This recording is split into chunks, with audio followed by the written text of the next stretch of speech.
안녕하세요. 저는 한국전자통신연구원에서 온 송대영이라고 하고요.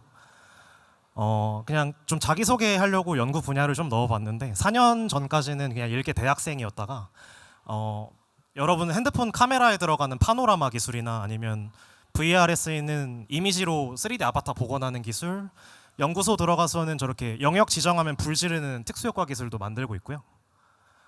최근에는 이제 외곽 영역 확장하는 그림 인공지능도 개발을 진행하고 있습니다. 정확히 2달 전에 하와이 가서 발표를 했고요.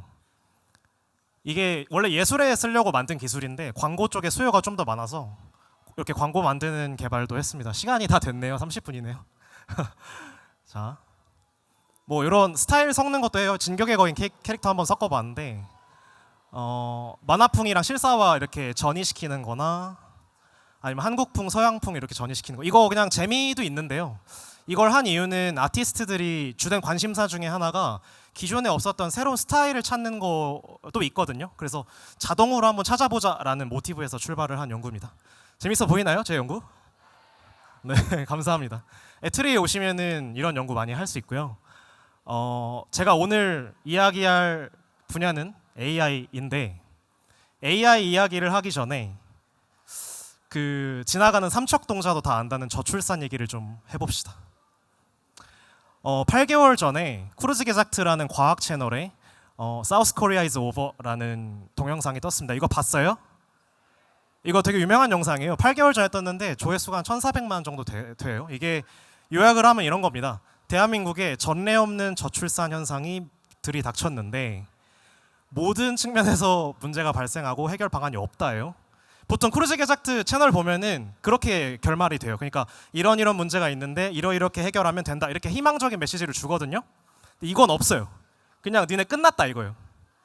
이 영상의 결말이 그렇게 납니다. 한번 보세요. 정확히는 이렇게 되는데 한번 볼게요. 여러분 2050년에 몇 살입니까? 한 43살? 제가 한 52, 셋 정도 될 거예요. 그때 이제 커리어 한창 탈 나이인데 길거리에 지나다니는 분의 10명 중 4명이 노인입니다. 그러면 어떤 일이 발생합니까? 그렇습니다. 일할 사람이 없고요. 그분들을 부양할 방법이 없어요. 내가 내는 월급의 한 반 정도를 내야 될 거예요. 세금으로. 자, 2번째. 국방력 약화된대요. 대표적인 것만 볼게요. 2040년에 병력 자원이 반토막 난다고 하는데 제가 8년 전에 군인이었거든요. 그때 빡빡이었는데 그때 상비군이 60만 정도 됐어요. 근데 벌써 50만까지 떨어졌어요. 10만 명이 8년 만에 떨어졌어요. 이런 미래가 어쩌면 올 수도 있다가 아니고 확정된 겁니다. 출산율이라는 건 거시적인 흐름이기 때문에 이제 와서 돌릴 수 없습니다. 이미 결정됐다는 말이에요. 이 미래가. 어떻게 해야 됩니까? 우리? 탈조선해야 됩니까? 농담입니다. 자, 실제로 제가 조사를 해보니까 스파르타랑 로마라는 나라가 망했습니다. 스파르타가 특히 그러니까 군사력을 유지하지 못해서 이웃나라한테 망했거든요. 실제로 이렇게 될 수가 있는 겁니다. 이거 극복 못하면. 자, 우리나라가 1950년도에 그러니까 1945년 독립을 하고 거의 70년 만에 세계 최빈국에서 세계 10위권 선진 강대국까지 올라왔어요. 정말 말도 안 되는 기적입니다. 근데 그렇게 저력이 있는 나라가 이렇게 망한다는 게 말이 됩니까? 저는 그렇게 생각하지 않습니다. 그러니까 이 영상에서는 너네 끝났다라고 결말이 지긴 하는데 저는 그렇게 생각하지 않아요. 과거에도 인구 문제가 있었어요. 이거 배웠는지 모르겠는데 이제 영국의 경제학자 멜서스라는 사람이 멜서스 트랩이라는 이론을 발표를 했습니다. 이게 18세기에 나온 건데 뭐냐면 굉장히 간단한 겁니다. 자원 그래프는 저 검정색 선인데 산술급수적으로 늘어난다 이 얘기입니다. 근데 인구가 증가하는 거는 빨간색 선이라 기하급수적으로 늘어나서 한정된 자원을 가지고 많은 사람들이 싸울 것이다 이렇게 예측을 했어요. 그럴듯해요. 그 당시에는 이게 굉장히 돌풍을 일으켰던 지금의 대한민국 저출산처럼 돌풍을 일으켰던 이론입니다. 자, 이거 일어났어요? 이게 무슨 말인지 알겠죠? 여러분이 무인도에 빵을 3개 가지고 떨어졌는데 빵 3개 가지고 9명이 싸우는 꼴입니다. 근데 이거 안 일어났어요. 어떻게 극복했나요? 네. 자, 짐작을 하시겠지만 기술의 발전으로 극복을 한 겁니다.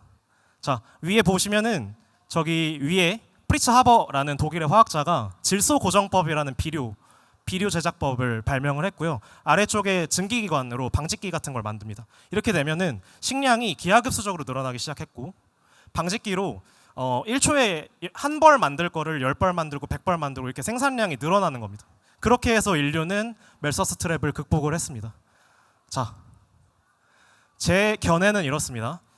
2060년이죠. 2060년에 인구 그래프가 이렇게 된대요. 젊은 사람이 없어요. 근데 이거를 돌릴 수가 없어요. 돌릴 방법이 없어요. 결정이 된 거라서. 뭐 정책을 아무리 해봐야 안 낳잖아요. 그러니까 지금 집값이 얼마인데, 그렇잖아요. 그래서 제 견해는 그냥 기술에 몰빵을 하자. 기술에 몰빵을 해서 AI와 로봇 기술로 이걸 극복하는 방법이 하나가 있을 것 같다라고 생각을 합니다. 자, 우리나라는 AI를 그래서 잘해야 됩니다. 왜냐? 제가 질문을 한번 해보겠습니다. 여러분, 국산차가 비쌉니까? 아니면 외제차가 비쌉니까? 당연히 외제차가 비쌉니다. 자, 국산차가 수리하는데 오래 걸립니까? 외제차가 수리하는데 오래 걸립니까? 외제차가 오래 걸립니다. 그래서 우리나라 잘해야 됩니다. AI를. 올해 초에 GTC라는 컨퍼런스를 했습니다. 이게 엔비디아 젠슨 황이라는 그 엔비디아 사장이 기조 연설을 하는 장면이고, 이 기조 연설에서 AI의 발전 단계를 크게 4단계로 구분을 했고요.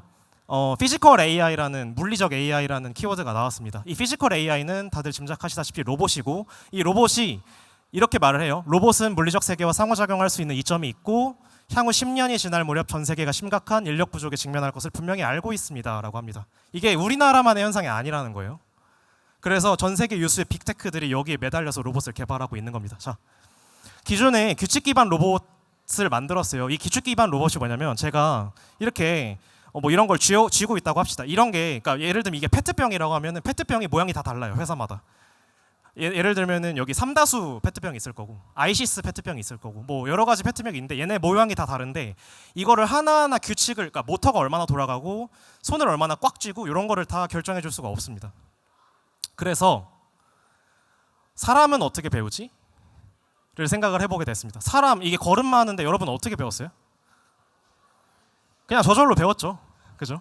이거 제가 선배한테 여쭤보니까 한 1년 걸린대요. 만 1년 정도면 사람이 걷는다고 하는데, 자, 여기서 출발한 게 시뮬레이션과 강화학습 패러다임입니다. 그러니까 게임 엔진 같은, 그러니까 물리 엔진 같은 데다 로봇을 집어넣고 달리기를 하는 거예요. 달리기를 하는데 얘가 멀리 가면은 그 멀리 가는 애한테 보상을 세게 줘서 로봇을 업데이트합니다. 지금 시간이 없어서 빨리 진행하겠습니다. 지금 못 걷는데 한 200번 정도 반복하면 조금씩 기어 다녀요, 사람처럼.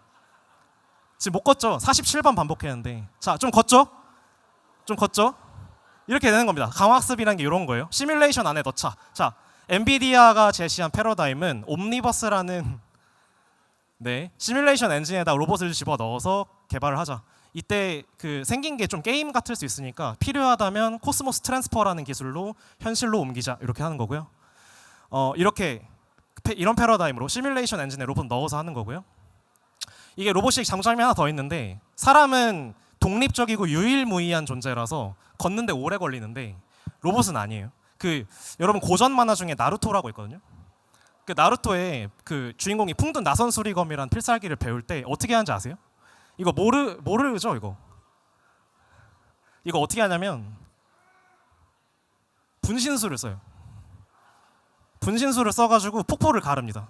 그리고 이 분신들이 폭포를 가른 다음에 훈련이 끝나고 이렇게 버버버벙 터지면서 이 경험치를 평균 내서 학습을 하는 겁니다. 이렇게 하면은 AI가 인간보다 빨리 배웁니다. 그러니까 이게 로봇만 그런 게 아니라 모든 AI가 다 그래요. 그래서 그래픽 카드 위에 그 그래픽 카드가 막 수백 장 정도가 있다고 했을 때 그 위에다 로봇을 여러 개를 태우고 거기서 훈련을 막 돌리면은 사람보다 빨리 배우고, 그렇게 학습된 로봇을 양산되는 로봇에다 따다다닥 집어넣으면 로봇이 대량 양산되는 거죠. 자, 이렇게 나오는 애들이 이제 중국의 유니트리 G1이나 아니면 BMW와 협력하는 피규어 AI 로봇. 좀 주의 깊게 볼 필요가 있죠. 왜냐하면 공장에 있는 노동자들을 이제 로봇을 사용하는데, 얘네들은 노동조합도 필요 없고 휴식도 필요 없고 가족도 필요 없고 그냥 전기만 주면 되고 고장 나면 파츠 바꿔주면 되고, 그렇죠. 자, 시간이 없어서 여기까지만 진행을 하겠습니다.